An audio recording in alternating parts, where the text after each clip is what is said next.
about the GMOs because we not in Africa, we not in the island, so the food we eat here, a lot of things sprayed on it. Yeah. So speak on that and how that affect our diet. I mean, genetically modified foods create genetically modified Negroes. Simple as that. When you genetically splice the DNA of something, and then you go and you eat that DNA bonds with your DNA. It's called DNA or deoxyribonucleic acid modulation.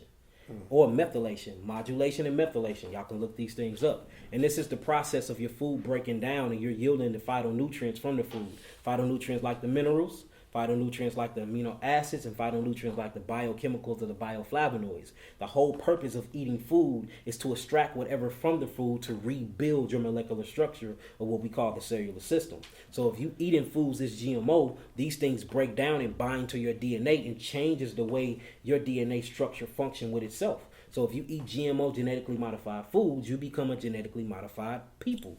Same thing as processed food. If you eat processed food, then you become processed. Because whatever you eat breaks down and it literally bonds to your DNA to recreate what they call proteins, or what I'm going to call complex amino acid structures. Yeah, I like how you broke that down. Amazing. Very well. Amazing. Yeah. So I'm going to ask you a couple of questions in our culture. You know what I mean? I know you're from the culture and everything. So I wanted you to speak on the Boosie situation, him catching the Fed case and everything. What's your take on that? Your thoughts on that? Boosie, shouts out Boosie. I just rapped with him not too long ago. I'm gonna say this to any rapper. How can I say that the right way? I don't want to start shit either. I'm gonna say this: we gotta start choosing sides, and I'm gonna leave it at that. I can respect that. If you're gonna be in the streets, be in the streets and accept whatever come with that. If you're gonna be on the conscious community, leave the shit in the streets and be all the way conscious. I just think us as people, as rappers, singers, as us humans, period, need to start choosing a side. We are at war, family. It's time to choose a side. Which side are you on? Are you on the enemy side and you further bringing destruction and death to our community? Or is you on our side and you're going to stand up and you're going to fight for the conscious liberation and the next steps of evolution of our people? Okay. So what I think about the situation is this. Boosie, you know I love you, brother. It's just time to choose a side with everybody. And that goes to anybody. It's time to choose a side. That's just on man time. If a person can't respect man time, you know what I mean, then that's just, you know, that just goes to show where your mindset is at.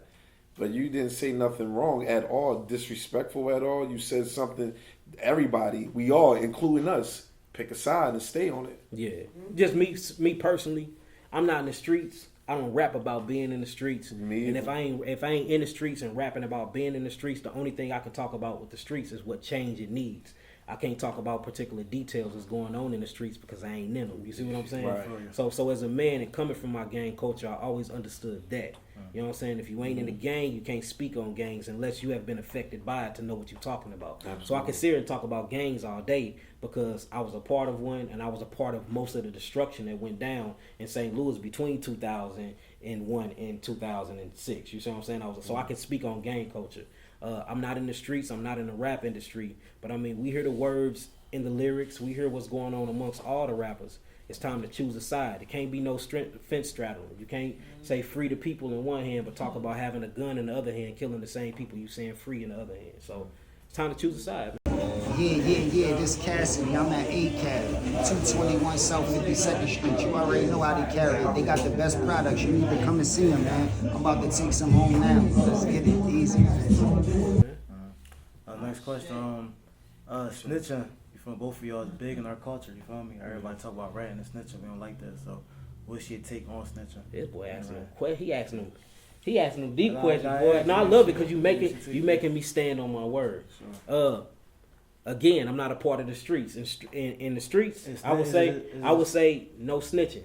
Right now, I don't really stand for that. You know what I'm saying? If something going on in the community, I wouldn't run to the police. You know who I'm going to run to? I'm going to run to the elders that I set up in my community that got a belt that's going to whoop your ass. Or if you put your hands on a one, I believe in self-justice. I believe in getting the elders in the community and come knocking on your doors. You will get a second chance unless you touch on a child. You touch on a child and take a child innocence. You know what I'm saying? I got my own personal judgments in my head that I wouldn't even say on this television. You know, but for a person that's damaging the community and doing things in the community, I don't think they need to go to jail, because I think it can be some type of reconciliation that can go down. But I do think they need to deal with the elders and the men and the kings of the community, though. And that's why we need to build our own structures and our own communities, and inside of our communities have our own government hierarchies, and judgment should get passed down that way. The worst thing you can ever do is give your brother and sister over to an enemy just because they acting like the enemy, when we can de-escalate the situation and we can put correction right there in the community. So again, I come from gang culture. That's what we did. We didn't snitch in the streets.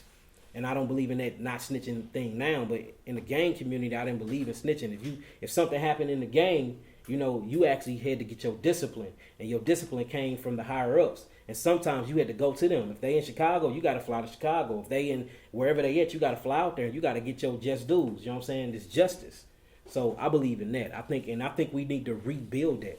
I think gangs is a powerful thing if we can reorganize them and put it back where it used to be, and the whole purpose for them than what it is now. A lot of people was liberated and rehabilitated through gangs, man. And I'm just keeping it real. It's just what we doing now and what it became, man. Since it's been infiltrated by the CIA and by the FBI, that's when you start seeing all this violence come from them. But the purpose of gangs was to uplift the community. You know what I'm saying? Literally. Yeah. Community revolution in progress. Brotherly love over our depression. Like, when you start really looking at the synonyms of these gangs, man, like, they was there to, like, even the Black Panther movement, how they deemed that as a gang and as cop killers and that all. But when you look what they did y'all realize most of the government programming came from the Black Panther movement? Of course. All these different breakfast programs and these WIC Street programs. Lights and all this that. stuff came from black people community. organizing themselves to make sure that they protected the community. These are the first brothers that really was utilizing their laws and their rights, walking around with shotguns and that. You know what I'm saying? So the whole structure of that is just bringing back the tribal instinct to a people. But when you have another people infiltrating the minds of a people, that's when it turns perverted and it gets turned into gang violence and all this other stuff. But I don't believe in that no snitching thing. I just don't believe we're supposed to be handing our people over to the government. I think you need to hand your people over to your people. I got you. No police. It's unfortunate. It's unfortunate, man, because I recently they call it Fox News, worldwide Fox News. Mm-hmm. They called it assassination attempt, where our own people tried to kill me, and it's like, what do you do? Because when I was in the streets, I followed all the rules, but the rules of being a grown man, being a father, being accountable. It's like, don't snitch, don't tell on your homies, ride for your homies, die or go to jail.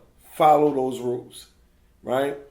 Now I'm not in the streets, and it's like our ancestors died by our own people. Yeah. So I mean, but if you either self-tribe, which is you identify with your higher consciousness, you a citizen of the USA, you sovereign in the USA, or you in the streets. Depending on which role you identify with is what you need to do. If you a citizen and somebody commit harm, snitch. You a citizen. That's your God-given right to go snitch. Seek justice. Right. If you into building civilizations and communities, yeah, snitch, but snitch to the higher up in the government that y'all created within your own community. But it's you in the streets. That's why we got work to do. Yeah. You in the streets, follow the rules. Don't snitch. You in the streets. You're not a civilian. Follow the rules. So whatever you choose and whatever role you choose to stand and play in, stand on it. That's all I'm saying. Stand on it. Stand on it.